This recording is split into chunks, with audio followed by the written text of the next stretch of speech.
14th और 15th century में जब हम आ जाते हैं तो बैले के जगह पे कौन से वर्ड्स यूज़ होते थे उसे आप नोट कर लीजिए। इसमें यूज़ किया जाता था आर्ट, मास्क, डास्क, इसके अलावा ड्रामेटिक फॉर्म ऑफ डांस और रॉयल कोर्ट का फ्रांस में प्रचलन था। इसके अतिरिक्त ये मैंने पहले ही आपको बताया कि मतलब कॉस्ट्यूम ज्वेलरी बहुत अधिक उस पर फोकस किया जाता था। इसमें भी किंग्स की स्टोरी होती थी, मतलब राजा की कहानी है, उसकी प्रशंसा है, राजमहल का वर्णन होता था। और जैसे हम लोग के यहाँ 9 तरह के रस होते थे पहले, अभी भी डेली रूटीन में हम लोग सब लोग बोलते नहीं हैं, लेकिन 9 रस का प्रयोग डेली रूटीन लाइफ में भी होता है डांस ड्रामा के अलावा। उस समय के जो रोमन, ग्रीक, ये सब राजाओं की वीरता की कहानी, यश की कहानी, उनकी प्रशंसा, राजकुमारियों का वर्णन, रानियों का वर्णन, इन सब का वर्णन एक स्टोरी फॉर्म में होता था। फ्रांस तथा बुल्गारिया में ड्रामा का प्रचलन था। साथ ही साथ इटली में भी बेस्ट कॉस्ट्यूम और वेशभूषा देखने को मिली। तो बहुत ज़्यादा हम इसको बढ़ाते नहीं हैं, इसको शॉर्ट में ले आते हैं और इसका एक ब्रीफ इंट्रोडक्शन हम देते हैं। बैले नृत्य शैली के बारे में कहा जाता है कि इसकी शुरुआत इटली से मानी जाती है। अब कैसे, ये किताब के सेंटेंस में लिखा हुआ है कि 15वीं शताब्दी में इतावली नव जागरण न्यायालयों में इसकी परंपरा शुरू हुई, जो कि आगे चल के एक समारोह में नृत्य शैली के रूप में प्रचलित हुआ। ये संपूर्ण विश्व में प्रभावशाली नृत्य के रूप में जाना जाने लगा। इसकी व्युत्पत्ति का वर्ड माना जाता है बैलेट, BALLET। इसको लिखते समय भी हम BALLET लिखते हैं, लेकिन इसमें T साइलेंट होता है। ये उन लोगों के लिए है जो लोग फर्स्ट टाइम बैले पढ़ रहे हैं, और जो पढ़ चुके हैं वो इससे ज़्यादा काफ़ी कुछ जानते हैं। ये ब्रीफ इंट्रोडक्शन है। इस नृत्य की शुरुआत मैंने जैसे बताया कि राज परिवार से हुई, जिसमें डांस, ड्रामा, थिएटर और मूक अभिनय होता था, मतलब माइम आर्टिस्ट, जो बिना कुछ बोले अपने एक्सप्रेशन के माध्यम से एक स्टोरी को बहुत अच्छे से दर्शकों के सामने में प्रेजेंट करते थे। अब धीरे धीरे जैसे जैसे बैले में डेवलपमेंट होता चला गया, यहाँ पे आगे चल के ये डेवलपमेंट 15-16 सेंचुरी में काफ़ी हद तक हुआ, लेकिन इसकी स्पीड थोड़ी धीमी थी। जैसे बैले करने के लिए जो फीमेल डांसर्स होते थे उनको बैलेरिना कहा जाता था, उसी तरह से बैले को पहले बैलेरी भी कहा जाता था। बैले में बहुत ज़्यादा चेंजेस तब आए जब लुइस XIV का आगमन हुआ, और इन्होंने 17th सेंचुरी में बैले में अपना कंट्रीब्यूशन देना शुरू किया। अब हम आते हैं कि लुइस XIV का बैले पे क्या प्रभाव पड़ा। इसको एक स्टोरी की तरह समझिए। उस समय की जो परिस्थिति थी, मतलब राजकीय परिवार, यहाँ पे हम राज परिवारों की बात कर रहे हैं, जहाँ पर एंटरटेनमेंट एक बिजनेस का रूप ले चुका था। लोगों को सिर्फ पैसा कमाना था उस दौर में भी, मतलब उनका कोई भी इंटरेस्ट नहीं था आर्ट और कल्चर की तरफ, उनको सिर्फ पैसे की ज़रूरत थी। उस समय जो बहुत यंग थे लुइस, वो क्या किए, उन्होंने जो 14th सेंचुरी के सन किंग ओपेरा, उससे लोग बोर हो चुके थे काफ़ी, तो उनको लगा कि ये नृत्य प्रेमी हैं। इसको किताब की लैंग्वेज में मैं पढ़ के सुनाती हूँ क्या लिखा हुआ है। उन्होंने क्या किया कि जो लोग नृत्य प्रेमी थे, उनके साथ साथ कुछ कलाकारों को अपने पास इकट्ठा किया, जिनमें कौन थे, नाटककार मोलियर, कवि इसाक दे बेनसेरादे, और इसके साथ ही साथ नाटककार मोलियर और डांसिंग मास्टर जिनका नाम था पियरे व्यूशेम। इन सब को उन्होंने एक साथ इकट्ठा किया और उसके बाद एक एक करके वो कोरियोग्राफी करना स्टार्ट किए, जिसमें कि मतलब बैले को किस तरह से एक नया रूप दिया जाए। अब हम आ जाते हैं 16 1861 की बात करते हैं, जब एकेडमी रॉयल दे डांस, जिसकी स्थापना लुइस 14 ने की और उन्होंने इसके अध्यक्ष के रूप में ब्यूशेम को नियुक्त किया। अब आगे के हम इसमें चले आते हैं तो उनका कंट्रीब्यूशन हम देख लेते हैं क्या क्या उन्होंने किया। लुइस द्वारा लिखी गई एकेडमी की स्थापना के अधिकार पत्र पर प्रस्तावना बैले कला की प्रथम पूर्ण रूपेण मान्यता थी। बहुत से अनजान लोगों ने जब बैले का प्रचलन स्टार्ट हुआ तो उनके काम में बाधा, मतलब जैसे नहीं बोलते हैं कि हम एक काम अच्छे से कर रहे हैं, वो आके उसमें ब्रेक लगाने की कोशिश कर रहे थे, पर उन्होंने इन सब चीज़ों पे बिल्कुल भी ध्यान नहीं दिया। उन्होंने सिर्फ और सिर्फ डांस को कैसे बेस्ट बनाया जाए उस पर उन्होंने फोकस किया। उन्होंने 1669 में एकेडमी रॉयल दे मुसिके प्रोनाउंसिएशन इंग्लिश और उनकी लैंग्वेज में कुछ फ़र्क हो सकता है, अब जो बुक में प्रिंटेड है उसी के अकॉर्डिंगली मैं आपको बता रही हूँ। और उसके अलावा उन्होंने एक डांसिंग स्कूल 1671 में स्थापित किया। यहाँ पर बैले नृत्य शैली के सभी नियमों का पालन किया गया, जो कि आगामी शताब्दी में, मतलब हिंदी में जिसमें लिखा गया है कि मतलब आने वाले सेंचुरी में जिसका कि प्रभाव हमको देखने को मिला। बैले की शुरुआत मानी जाती है इटली, उसके बाद फ्रांस, फिर आ जाता है अमेरिका। अमेरिका में बैले को कॉन्टेम्पोरेरी डांस के नाम से भी जाना जाता था। एग्जैक्टली वहाँ पे बैले वर्ड यूज़ नहीं किया जाता था, बाद में आगे चल के यूज़ किया जाने लगा, लेकिन वो कब हुआ? वो 18th सेंचुरी के बाद। 1830 के बाद फ्रांस में बैले का पतन होना शुरू हो गया, मतलब लोगों का इंटरेस्ट ख़त्म हो गया, धीरे धीरे वहाँ पे बैले वहाँ पे बंद हो गया। लेकिन इसका रूस, डेनमार्क और इटली में तभी भी बैले का प्रेजेंटेशन चल रहा था। इसके बाद जब प्रथम विश्व युद्ध शुरू हुआ उसका भी बहुत ज़्यादा असर पड़ा, पूरी तरीके से बैले ख़त्म हो चुका था और इस दौरान इसका प्रेजेंटेशन बिल्कुल भी नहीं होता था। इसके अलावा बोल्शेविक क्रांति के बाद भी बहुत सारी प्रॉब्लम्स वहाँ पे क्रिएट हुई, तो उस समय भी लोगों का इंटरेस्ट ख़त्म हो चुका था, डांस के बारे में कुछ भी वहाँ पे देखने को नहीं मिला। अब इसका प्रस्तुतिकरण पे हम आ जाते हैं, शॉर्ट करते हुए, बहुत नहीं बढ़ाते हैं क्योंकि ये ब्रीफ इंट्रोडक्शन है। पहले इसकी प्रस्तुति कहाँ होती थी? राजमहल में होती थी। राजमहल के बड़े बड़े हॉल में, गार्डन में इसकी प्रस्तुति की जाती थी, जहाँ पर कि ड्रिंक्स के ग्लास को डेकोरेट किया जाता था और वहाँ पे फैमिली मेम्बर्स, राजकुमारी, रानी और उनके जो गेस्ट आते थे वो सब करते थे डांस, और वो परफॉर्मेंस जो देते थे वो फैमिली के लोगों के एंटरटेनमेंट के लिए किया जाता था। उनके ड्रिंक्स के टाइम पे, और उनका डाइनिंग हॉल सजा हुआ है डिनर के टाइम पे, या फिर कोई पार्टी चल रही हो, किसी का मैरिज फंक्शन है, बर्थडे सेलिब्रेशन है, कुछ भी होता था तो उस समय बैले डांस प्रस्तुत किया जाता था। अब राज परिवार से बाहर निकल के हम आ जाते हैं। धीरे धीरे जब ये डेवलप होने लगा तब यहाँ पे प्रशिक्षित कलाकारों को बुलाकर बैले की प्रेजेंटेशन दी जाने लगी। दर्शक किस तरह से बैठते थे? वो पंक्तियों में बैठते थे, 3 साइड से घेर के बैठते थे, बीच में परफॉर्मेंसेस होते थे। प्रशिक्षित कलाकारों को जब बुलाया जाने लगा तब इसमें जो है कुछ इंस्ट्रूमेंट और जुड़ गए, जिसमें वायलिन वगैरह ऐड होने लगा। अब लुइस 14 पे आ जाते हैं।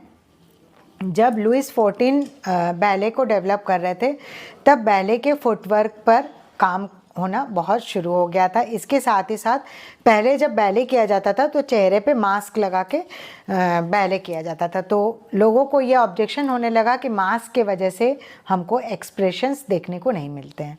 तो उस समय क्या हुआ कि जो एलिगेशंस लगे कि बैले के ऊपर ये एलिगेशंस लगे कि उसका पोस्चर सही नहीं है, इसमें अभद्रता है, इसमें जो है कुछ चीज़ें वल्गर दिख रही हैं, कुछ नहीं, मतलब उनके हिसाब से उस समय के परिवेश, कल्चर जो भी कह लीजिए, उसके हिसाब से जो चीज़ें पसंद नहीं आए तो उनको हटाने का काम शुरू हो चुका था और कुछ नई चीज़ें इसमें ऐड होने लगी। और उस समय भी क्लासिकल सॉन्ग्स क्लासिकल म्यूज़िक, इन सब चीज़ों को ध्यान में रख के बैले का प्रेजेंटेशन दिया जाने लगा। मतलब बैले प्रेजेंट करना है लेकिन एक क्लासिकल फॉर्म में, जिसमें क्या क्या था, इसमें फुटवर्क के साथ साथ किन चीज़ों पर ध्यान दिया गया, जैसे मरमेड, उसके बाद राजा रानी की कहानी मैंने बताई, मरमेड की कहानी हुई, फिर उस समय के जो कॉमन चीज़ें होती थी जैसे रोमांटिक कोई लव स्टोरी है उसको लेके चलना, या फिर कुछ ऐसा जो किसी ने कभी कुछ देखा नहीं है, सिर्फ इमेजिन किया है, आकाश में उड़ती हुई कुछ चीज़ें हैं, पेड़ पे बैठी हुई चिड़िया है, फिर साथ ही साथ कैसे हमें उछलते हुए किसी चीज़ को पकड़ना है। क्योंकि जब हमने वेस्टर्न थिएटर का हमने वर्कशॉप किया था उसमें हम लोग को वो कैसे दिखा रहे थे कि मूवमेंट्स कैसे करना है, मतलब आप अपने आप को पीछे की तरफ ग्रेविटेशनल फोर्स के साथ आप पीछे जाएंगे फिर आगे की ओर। तो उसमें फुटवर्क में क्या क्या होता था, फुटवर्क में जैसे कि टो पे डांस करना है, जिससे कि फिर टू शूज़ का प्रचलन हुआ। उसमें क्या होता था कि एकदम ऐसे पॉइंटेड लेग्स रहते थे, फिर एक पैर के साथ दूसरे पैर का बैलेंस बनाना, फिर उसके बाद सर्कल्स हैं, फिर जैसे आज आप कह सकते हैं कि सालसा, आज जब आप सालसा डांस देखते हैं उसके कुछ ऐसे मूवमेंट्स होते हैं जो कि बैले से बहुत मिलता जुलता है। ये सिर्फ मेरा मानना नहीं है, ये बहुत लोगों का मानना है। जब आप उसको बहुत ध्यान से ऑब्जर्व करेंगे तो आपको समझ में आएगा कि क्या है। अब बात आती है कि हम एग्ज़ाम में किस तरह के क्वेश्चन पूछे जाते हैं।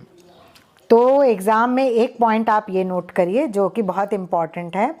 1672 के पहले मास्टर थे जिनका नाम था जियोन, वो डायरेक्टर बने थे एकेडमी के, और साथ ही साथ उन्होंने बैले में काफ़ी परिवर्तन किया और उन्होंने लुइस फोर्टीन के साथ काफ़ी काम किया। और उनके अलावा मैक्स मिलियम, इनका भी काफ़ी योगदान रहा, और मारिया पेतिपा, जिनके बारे में कहा जाता है कि उन्होंने इस पे बहुत काम किया। उसके बाद एन्ना पावलोवा वगैरह का टाइम पीरियड आता है, और इसाडोरा डंकन का जब नाम लिया जाता है तो वो उनका कंट्रीब्यूशन मॉडर्न डांस के लिए बहुत सारा रहा। बैले में उतना कंट्रीब्यूशन उनका इसलिए नहीं था क्योंकि उनका कहना ये था, इसाडोरा डंकन का, कि बैले में हम बाउंडेड हैं, हम फ्री स्टाइल डांस नहीं कर सकते हैं। लेकिन जब उन्होंने मॉडर्न डांस को स्टार्ट किया तो उनको बैले बिल्कुल पसंद नहीं था। उन्होंने अपना कंट्रीब्यूशन क्या दिया कि उन्होंने अपने मूवमेंट्स क्रिएट किए, उन्होंने जो कोरियोग्राफी की उसमें वो बधे बधाए नियम में मान के नहीं चल रही थी। उनका कहना है कि डांस मैं ऐसा करूँगी जिसमें मेरा खुद का कॉम्पोजिशन हो, हमें एक आज़ादी मिले डांस करने के लिए, मैं बाउंडेड होकर ये सारी चीज़ें नहीं कर सकती हूँ।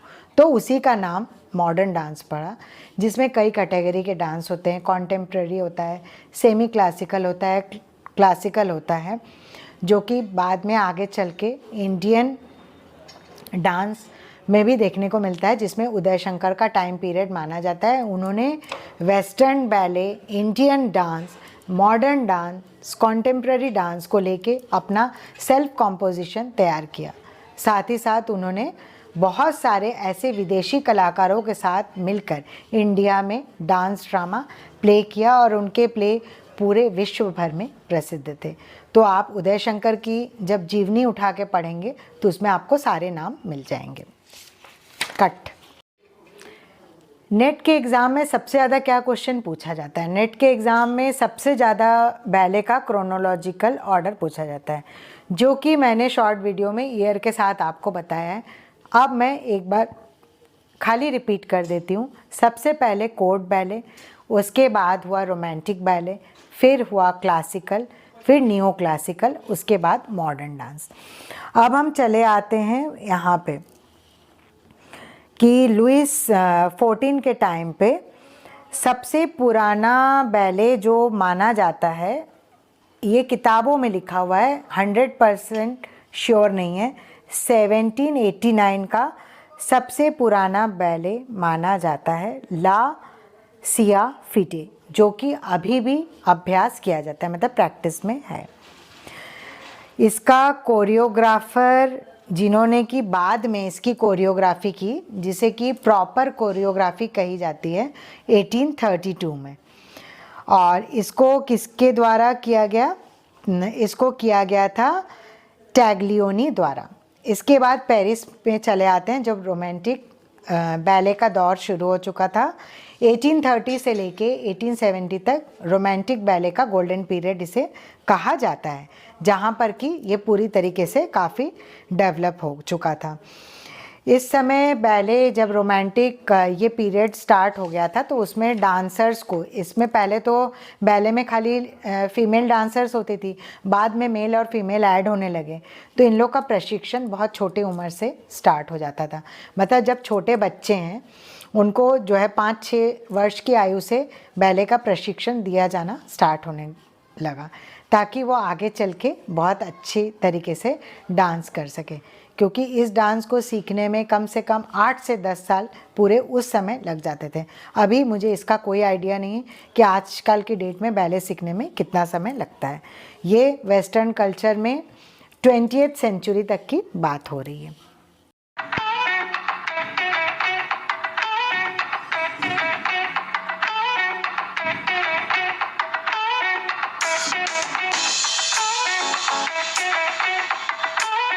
नाट्य शास्त्र में हम भ्रमरी, चारी, पथ संचालन, विभिन्न तरह के बॉडी मूवमेंट्स के बारे में पढ़ते हैं। उसी तरह से वेस्टर्न कल्चर में जब बैले की बात होती है तो वहाँ पर भी भ्रमरी, चारी इन सब का प्रयोग होता था।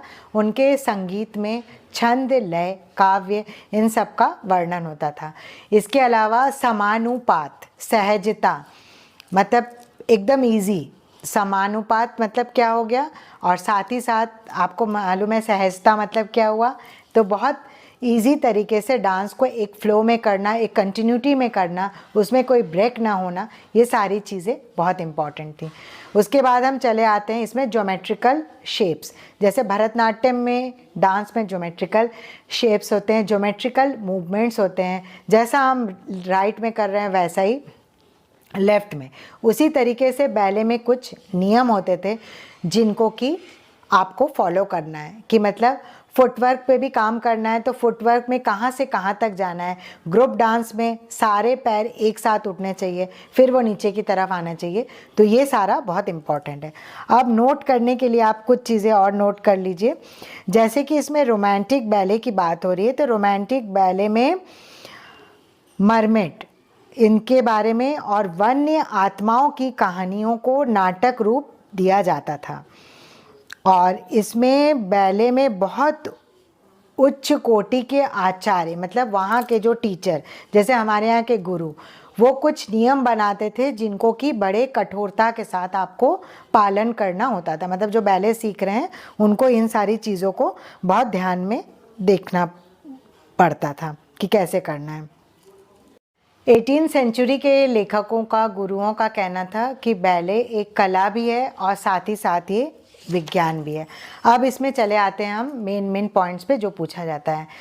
बैले करते समय 90 डिग्री एंगल, 180 डिग्री एंगल पे डांस किया जाता है। और इसके कुछ इम्पॉर्टेंट पॉइंट्स नोट कर लीजिए, जिसका नाम है फ्लायर, इटेंडर, रिलेवर, सॉर्टर, इलांसर और टर्नर, मुड़ना। इसका मतलब है ऐसे रोल होना।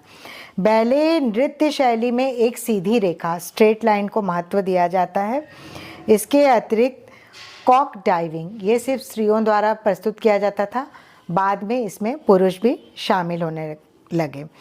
और इसमें उड़ना, एक पैर पे जंप करते हुए दूसरे पैर को ऊपर की तरफ उछालना। इसके अलावा इसमें कुछ ऐसे मूवमेंट्स होते हैं जिनके नाम मैं बाद में लिख दूंगी, नहीं तो वीडियो की लेंथ काफ़ी बड़ी हो जाएगी। एक मूवमेंट में क्या होता है कि नर्तकी एक पैर पीछे मार के दूसरे को सीधी रेखा में फैलाती है और एक पैर को घुटने से मोड़ के आगे या पीछे की तरफ फैलाया जा सकता है। इसके अलावा हम चले आते हैं फ्रेंच, इटालियन और रशियन बैले स्टाइल में। इसमें ये कहा गया है कि बैले कॉमिक डी लारीन, ये फ्रांस की राजकुमारी ने एक बैले प्रस्तुत किया जिसमें कि उस ज़माने में 46 लाख, मतलब 46 लाख, आप समझ रहे हैं इसके अमाउंट, फ्रैंक वैल्यू इसमें खर्च हुआ, जिसमें डेकोरेशन से लेके डांस के प्रेजेंटेशन और खाने पीने और ड्रिंक्स के बारे में बात की जाती है। इसके अलावा व्यावसायिक रूप से एक बैले का प्रचलन हुआ जो कि लली का बैले कहा जाता है, जिसमें ट्रम्प ऑफ लव 1681। इसके बाद ballet, court ballet, romantic ballet, शास्त्रीय बैले, नवशास्त्रीय बैले, इन सब के बारे में आपको पहले भी बताया जा चुका है। शास्त्रीय बैले में सब कुछ एकदम वेल ऑर्गेनाइज्ड होता था और रोमांटिक बैले में मेल फीमेल कैरेक्टर का होना बहुत ज़रूरी था। साथ ही साथ नियो क्लासिकल बैले में कुछ मॉडर्न टच दिया गया, साथ ही साथ क्लासिकल बैले की जो बेस को है उसको ध्यान में रखते हुए फिर आगे इसमें काफ़ी चेंजेस आए। नियो क्लासिकल बैले के बारे में ये कहा जाता है कि 1928 में जॉर्ज बैलेंशाइन का अपोलो पहला नियो क्लासिकल बैले माना जाता है। कॉन्टेम्प्ररी बैले में इसमें आधुनिक नृत्य का प्रभाव देखने को मिला, जो कि मैं पहले आपको बता चुकी हूँ कि इसमें इसाडोरा डंकन का प्रभाव काफ़ी देखने को मिला। नवशास्त्रीय बैले में क्या होता था, डांस में स्पीड बहुत ज़्यादा होता था, रफ्तार, जिसको कि नर्तकियाँ बहुत स्पीड में डांस करती थी। अब आ जाते हैं बैले संबंधी कुछ इम्पॉर्टेंट पॉइंट्स। तो वीडियो को अंत तक देखते रहिएगा, नहीं तो ये छूट जाएगा, इसको चाहे तो आप नोट कर सकते हैं। 1729 में मैरी सैले और उनके सहयोगी ने बिना मुखौटे के नृत्य किया। 1838 में डांस मूवमेंट में जो बॉडी आप जैसे चाहे वैसे मूव कर सकते हैं, इसको स्वतंत्रता मिली। इसके अतिरिक्त मैरी टेक्लियोनी पहली नर्तकी थी जिन्होंने पॉइंटेड शू का इस्तेमाल किया, इसको नोट कर लीजिए। और 1820 में ब्लैक शू का प्रचलन स्टार्ट हो गया था, जो कि ज़्यादातर जेंट्स पहनते थे। बैले सीजेल लॉन्ग स्कर्ट का प्रयोग इटालियन बैले में 1880 में ही शुरू हो चुका था। पहला कॉमेडी पर आधारित बैले 1955 में रिलीज़ किया गया, यह सब लोगों ने देखा, जिसे नाम दिया गया बैले कॉमिक दी ले रिने। अब हम चले आते हैं कुछ और इम्पॉर्टेंट पॉइंट्स जिनको कि लिख लीजिए, ये भी एग्ज़ाम में पूछे जाते हैं। 1551 में नृत्य संयोजना, उस पर कितना खर्च होगा, मूवमेंट कैसे होंगे और मास्क पे कार्य स्टार्ट हो गया। 1636 पर फ्रांस में पहली बार स्टेज पे बैले परफॉर्म किया गया। इसके बाद हम 19th सेंचुरी में आ जाते हैं। उसके पहले एक चीज़ और बताना चाहेंगे कि 1636 के बाद से ये ऑडिटोरियम में परफॉर्मेंसेस होने लगे। अब 19th सेंचुरी में रोमांटिक बैले काफ़ी पॉपुलर हो चुका था और इसके साथ ही साथ इसमें कहानी हमेशा जो है वो एक काल्पनिक कथा के इर्द गिर्द घूमती थी। मतलब रोमांटिक बैले में सब कुछ रियल नहीं होता था, कुछ इमेजिनेशन पे आधारित होता था। नृत्य में पक्षी अप्सरा को भी दिखाया गया, मतलब हमारे यहाँ के यहाँ जो अप्सरा है वेस्टर्न कल्चर में देखने को मिला। इसके अतिरिक्त सीजेल, lost and fine, sleeping beauty, Romeo Juliet, इन सब के अतिरिक्त कुछ और ऐसे भी प्रसिद्ध बैले जिनको कि परफॉर्म किया, उन डांसरों के नाम आप नोट कर लीजिए। इसाडोरा डंकन, अन्ना पाव्लोवा, शैमिन डी लुमियार और डैफ्निस। 1948 के प्रसिद्ध नाम और भी लोग हैं, जिनमें रो लाल्जे, शोर्स येविटी, मार्जोरी, जार्क, स्कीन वायून, पीटर वैन डिथ, अलेक्जेंडर कैलोओज्मी, माइकल रेनाल्ड, शार्जे लेफर्ड और जिन बैबली रोलान और लुइसन पेतिया, उनके भाई जिनको कि पेतिपा भी कहा जाता था, वो उनके प्रोनाउंसिएशन में फ़र्क था, उनका भी कंट्रीब्यूशन था, जो कि रशिया के कोरियोग्राफर माने जाते थे और उन्होंने 1882 के दौर में काफ़ी सारे बैले का कॉम्पोजिशन स्टार्ट किया। अब हम चले आते हैं कि इसमें माइम की परंपरा का विरोध। पहले बैले में तो माइम होता था, मैंने बताया, बाद में माइम की परंपरा का विरोध स्टार्ट होने लगा और तब जो है वो म्यूज़िक के साथ लिपसिंग वगैरह भी स्टार्ट हुआ और म्यूज़िक और बहुत सारे उसमें पोइट्री वगैरह ऐड हो गया। अब भारतवर्ष के बैले पे हम आ जाते हैं उदय शंकर के टाइम पीरियड में, लेकिन उसके पहले 1910 में एक नाम प्रचार में आया जिसका नाम था फायर बर्ड बैले। इसमें बैले को भारतवर्ष में, इस नाम से जो बैले था उसको भारतवर्ष में प्रस्तुत किया गया और इसको प्रस्तुतिकरण करने में उस समय के गुरुओं का और यहाँ की जो कंपनियाँ थी उनका काफ़ी योगदान रहा। उसके बाद इस बैले के बाद जो भारतीय शास्त्रीय कलाकार हैं, जिनमें डांस कोरियोग्राफर, जिसमें हम नाम ले सकते हैं उदय शंकर के बाद राम गोपाल जी, मैडम मेनका, फिर इनकी जूनियर आती है आदिति मंगल दास, जिन्होंने कि कथक डांस के साथ कुछ कुछ मॉडर्न डांस को लेके नए कॉम्पोजिशन तैयार किए, कुछ कोरियोग्राफी तैयार की है, जिसे कम्प्लीटली हम बैले नहीं कह सकते हैं, जिसे हम कह सकते हैं कि free style contemporary modern dance. ठीक है, अस्ताद देबू के बारे में भी कहा जाता है, वो भी कॉन्टेम्प्ररी डांस से रिलेटेड है।